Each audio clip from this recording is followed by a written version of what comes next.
Hello and welcome. Today we're gonna build another prediction model for hospital readmissions. I have first initialized our commands. In first cell is to import necessary libraries, and the second one here is loading the dataset, as you may see that here, and we can now explore our dataset better, just displaying the first 5 rows into our dataset. As you can see, ages probably into string object format. We got time in hospital, probably the days from 1 to 8 here, and it goes on with the number of lab procedures, number of procedures, medications, and the patients, number of emergency, and some medical stuff such as medical specialty, diagnosis, primary diagnosis, I believe secondary and tertiary or third diagnosis. And we got glucose test, AC1 change, diabetes med, and here admitted column attribute as our label here that we are going to predict. And as the next item, I would like to also see the data types. Instead of D types, I am going to see it as a df.info, which is going to show us more comprehensive format. There is null values, 25,000 each, which I think pretty much comprises all the columns, and there's no null values. And for data type, what we were intending first to identify age here is object, probably in string format, and we got couple more objects to deal with to be able to better getting better performance of our actual prediction model. This needs to be handled to be converted into numeric format. So I will start with exploratory data analytics as always, just to deep dive into our existing data and just to visualize and better understand what sort of attributes we have numerically and either categorically.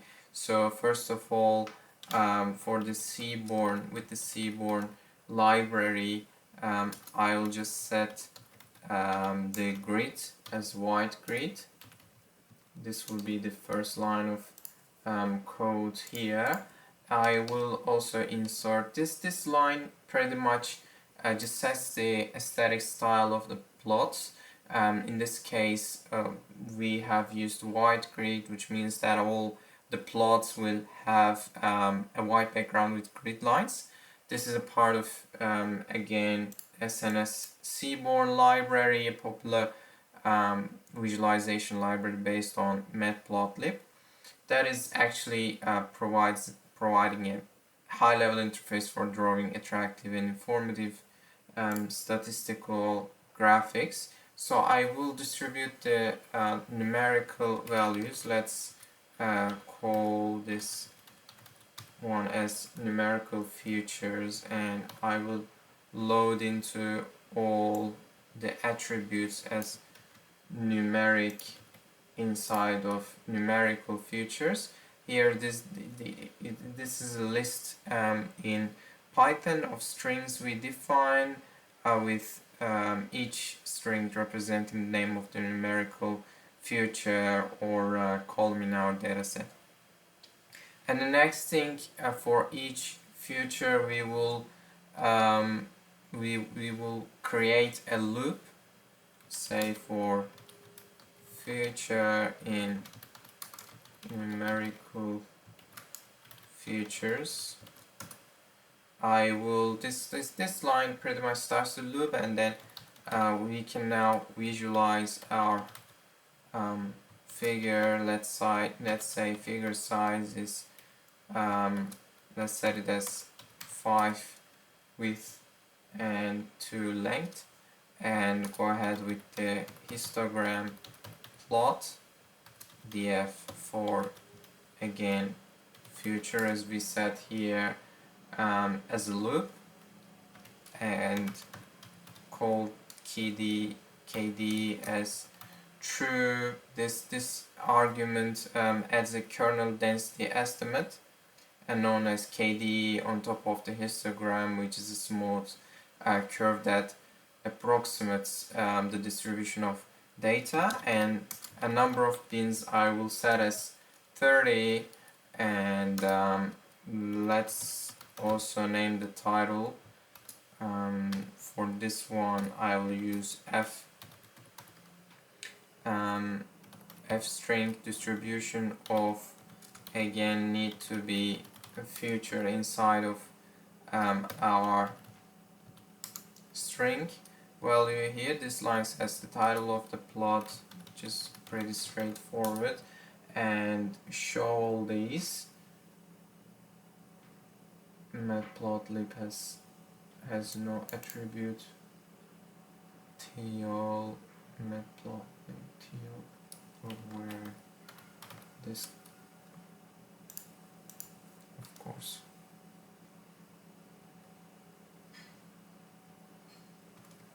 T title, of course. Yeah, this time it works. So we're now able to see the distribution of time hospital, distribution of number of procedures, medication and patient. We can maybe able to see also our, okay, these are all numeric. So as the next thing, we can also visualize the categorical columns. We have categorical attributes we have here. So we'll go ahead with again categorical underscore futures, which is gonna be in the same format, but it's going to share, it's going to display the columns in bar charts instead of cluster charts. So let's go ahead to do that. This very first line here in the cell defines a list of strings. These categorical features are those that represents each category, say for type of medical specialties, diagnosis codes, there's binary outcomes like whether diabetes medication was changed. And let's go ahead also do another loop for the category in categorical underscore futures, and this figure is going to be I'm gonna set the fixed size again 12 to 6, and next item SNS count plot, this time y equals to data frame the future, which is going to loop, and order is going to be again future dot value underscore counts dot index, specifying the data for the plot. And next item is to set the title again, which I've made a typo for numeric columns. Hopefully that works for categorical ones, and now we can display. Fixed size is not defined because there's no equal, okay, figure size axis, so figure plt dot figure should be fine. Let's get this one here and copy and paste. I had a mistake here. Value counts. This might be the issue. Yeah, there you go. So we got the count. Okay, let's visualize it in a bigger charts. So we got now count of age 7 to 80 as a distributed bar chart 6 to 70 around 6,890, and it goes on. So as we can assume, the age is older, the number of counts increases, and here it goes with a medical specialty, diagnosis, primary, secondary, and it goes all the way until the readmitted, which is our label here. No is over 12,000 or almost 13,000, and yes is around 12,000. So the next thing is we can maybe see the correlation of these attributes to identify each of them in a comprehensive manner. So we can create the correlation matrix for numerical values. So plt dot figure again. Again, I will define the fixed size as 12 to 10, and let's go ahead. This is Seaborn libraries. Design generates a heat map. Let's go heat map df numerical features, so there's no typo here, and correlation should be $R, and annotation true. Okay, this should be correlation true, correlation annotation true, and now CMap. I really like cool worm,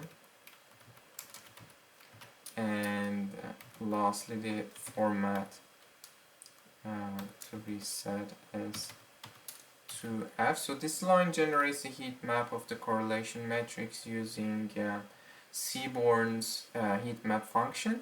Annotated, we set it true because this parameter ensures that the correlation efficiencies are displayed in the heat map cells, make it easier to read, and that was all in regards to that. And let's go ahead, set the title as correlation matrix, and we're now able to display this one. Yeah, there you go. Then maybe let's set it as 10 to 10. Yeah, that's bad. It's not really good. 10 to 8. 10 to 8. So this is okay. This is much better. Fits into my screen better. So we got the number of medication and procedures very much correlating, and like number of patients have negative correlation with the number of procedures. And we can also say that number of medications also aligning with time in hospital, which makes sense. So there is also a number of laboratory procedures also aligning with time in hospital.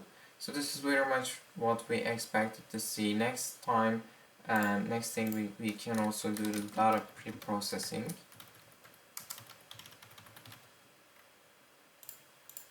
Which is going to involve applying a few steps such as handling missing values.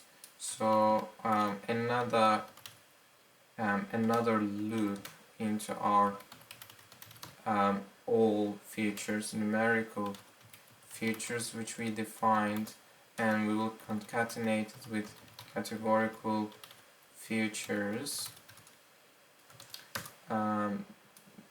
This line again starts a loop that iterates over each feature in the combined list of numerical and categorical features. Again, the plus operator is used to concatenate the two lists, and meaning number of first and the numerical first and the categorical. Then if a future dot D type is an object. What we need to do is here is all features, if these are features, objects, these features are objects, df feature dot mode and in place as true. So for each categorical features here, the missing values are filled with the mode here of the feature. The mode is the most frequently occurring value in a given data set, so we can handle the missing values better with the mode for our categorical features. And for else, which is going to be our numerical features, we can say again df dot future fill na df future will go with median. This is again the missing values are filled with the median of the future. We have chosen median because it's less sensitive to outliers than the mean, and in place is gonna be true. Hope that works. So it's in place, in place, in place. Series mode got an unexpected keyword argument. Okay, so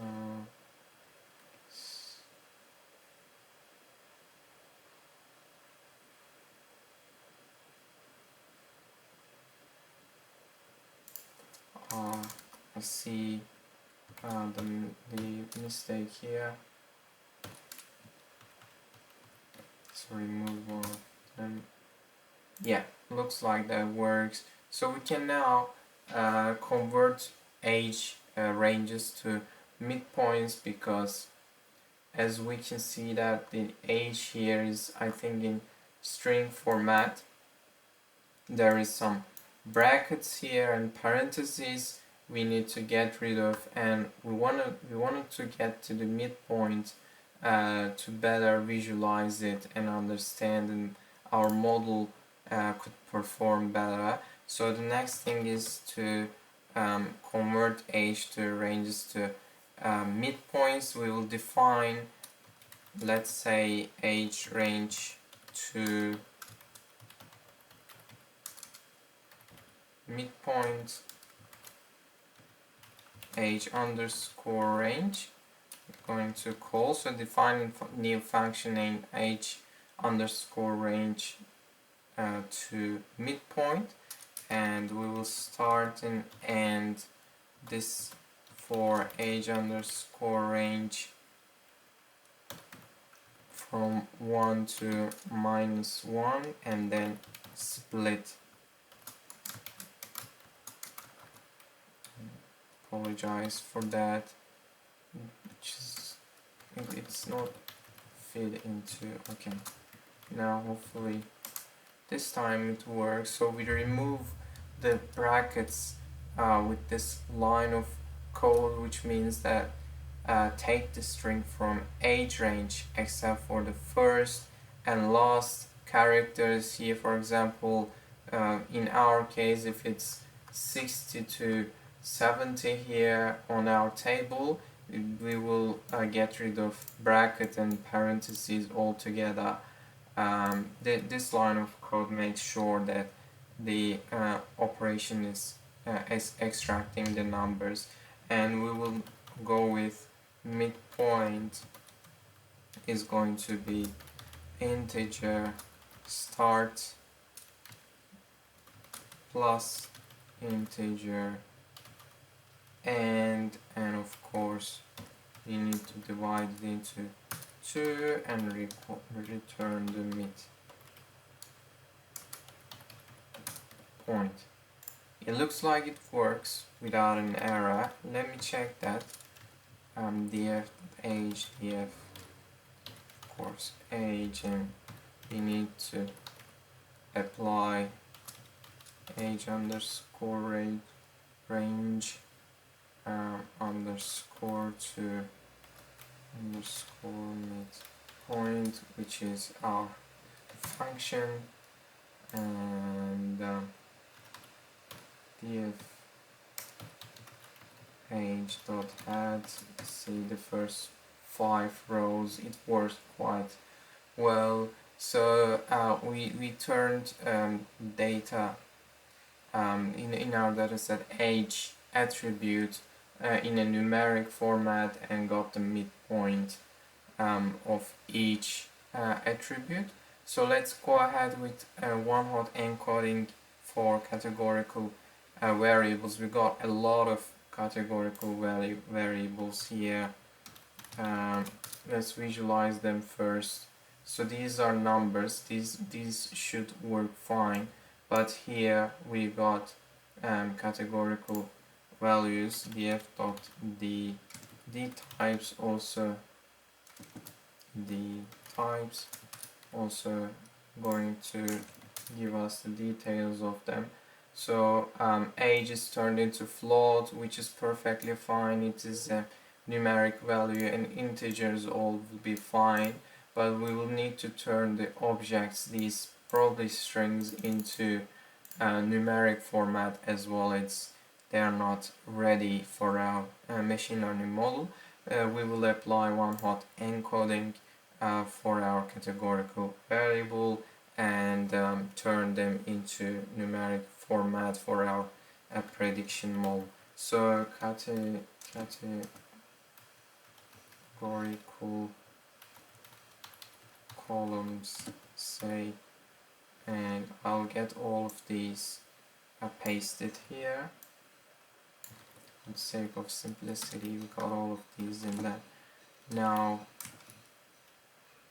pd.get underscore dummies df columns as categorical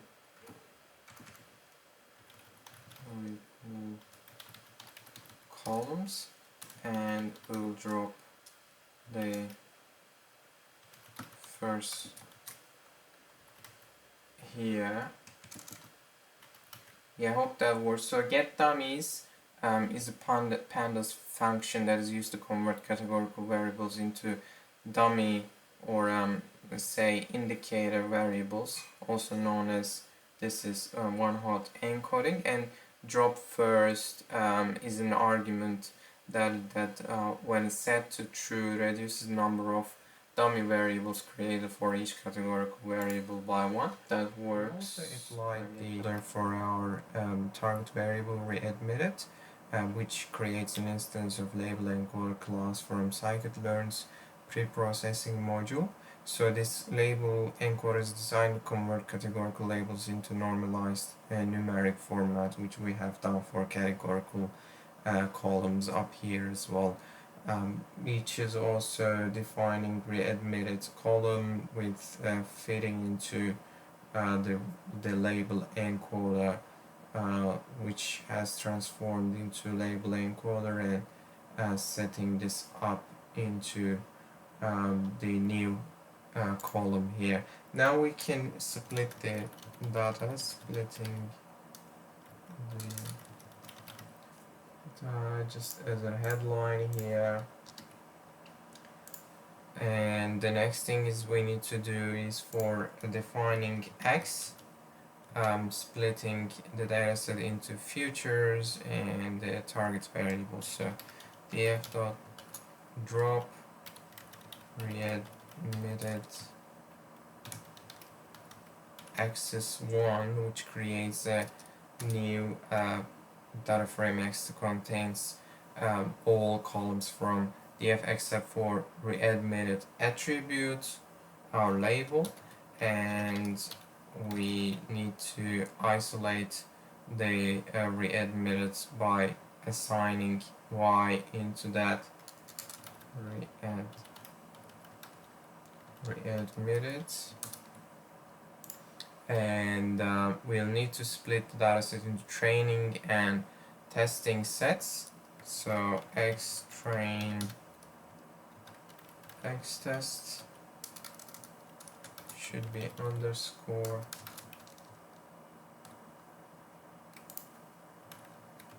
x test and y train y test is going to be train test split x and y test size. Gonna go with 20%, 0.2, and we need to select a random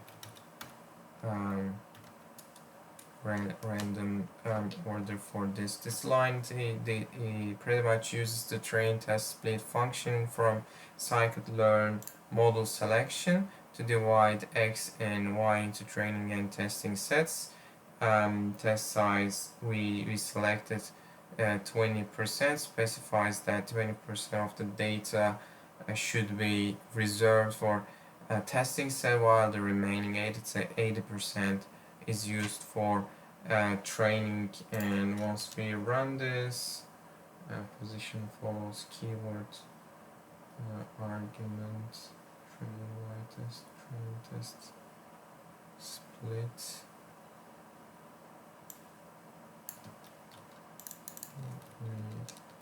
This one, yeah, this now works, and now we can build a random forest classifier method here. Get more cells to have a better visual. So random forest classifier, again random state 42, and we need to fit that RFC into X train and Y train.